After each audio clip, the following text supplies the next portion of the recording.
दिवाळीचं जर गोड खाऊन जर तुम्हाला पण माझ्यासारखा कंटाळा आला असेल तर ही रेसिपी तुमच्यासाठी। हो, मी थालीपीठच्या भाजणीविषयी बोलते। आज आपण खमंग असं थालीपीठची भाजणी कशी करायची ती बघणार आहोत। चला तर मग उशीर न करता या रेसिपीला सुरुवात करूया।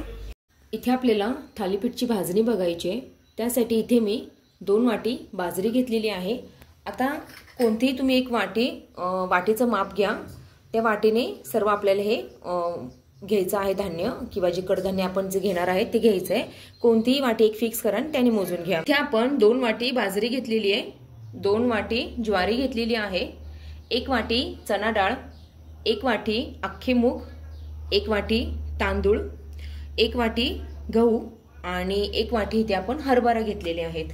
इथे आपल्याला अर्धी वाटी उडदाची डाळ घ्यायची आहे, अर्धी वाटी धणे घ्यायचे आहेत, अर्धी वाटी मूग घ्यायचे आहेत, 1/4 वाटी आपल्याला इथे हे जिरे घ्यायचे आहेत आणि 1 चमचा इथे आपल्याला मेथी दाणा घ्यायचा आहे। आपण हे सर्व आता छान भाजून घेऊयात। इथे आता आपण ज्वारी भाजून घेऊया। थालीपीठला भाजणी ही छान करावी लागते, म्हणजे ती एक 5 मिनिटं छान ह्याला परतून घ्यावं लागतं, म्हणजे त्याचा छान सुवास सुटतो आणि भाजणी ही खूप छान होते। त्याच्यामुळे आपल्याला हे छान भाजून घ्यायचं आहे। आपण गव्हाचं, ज्वारीचं आणि बेसन पीठ घेऊन पण आपण थालीपीठ हे इन्स्टंट करू शकतो, पण जर अशा प्रकारे आपण जर भाजणी केली ना तर त्याची थालीपीठ ही खूप छान खुसखुशीत आणि खमंग लागतात। आणि असं जर पीठ आपण एकदा करून ठेवलं ना तर पटकन रात्रीच्या जेवणासाठी किंवा सकाळच्या नाश्त्यासाठी आपण पोटभरीचा असा हा स्वयंपाक करू शकतो।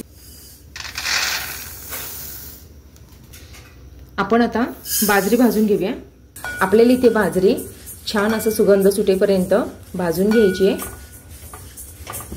ही भाजणी जास्त भाजली तरी पण चालेल, फक्त करपून देऊ नका। जितके आपण ह्याला छान भाजणार ना तितकं थालीपीठाची चव ही छान लागते। इथे आपण 1 वाटी गहू टाकून घेऊया।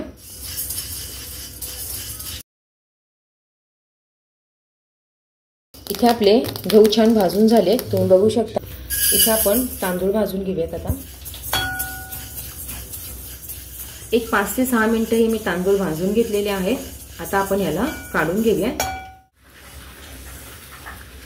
आता इथे मूग भाजून घेऊया, अख्खे मूग इथे हे पण आपल्याला 5 मिनिटं भाजून घ्यायचे आहेत। आणि कंटिन्यू हलवल्यामुळे काय होतं ना, सगळीकडून हे मूग आहेत ना छान असे एकसारखे भाजले जातात, म्हणून हे आपल्याला असे हलवत राहायचे। इथे आता अख्खे हरभरे आपण हे भाजून घेऊयात।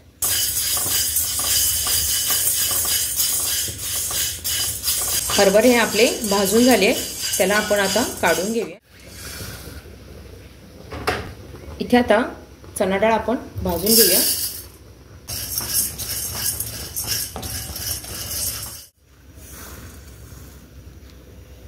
इथे आता आपण उडदाची डाळ ही भाजून घेऊया। ह्याला पण छान असा सुगंध सुटेपर्यंत आपल्याला एक 5 मिनिटं असं छान परतून घ्यायचंय। इथे आता मी अख्खे मूग हे टाकून घेतलेले आहेत, त्याला पण आपण इथे 5 मिनिटं भाजून घेऊया।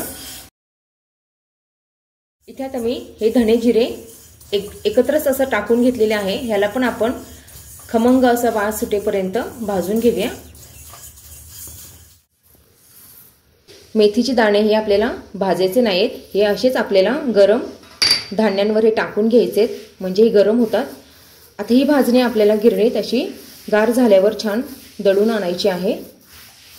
ही झाली आपली थालीपीठची भाजणी।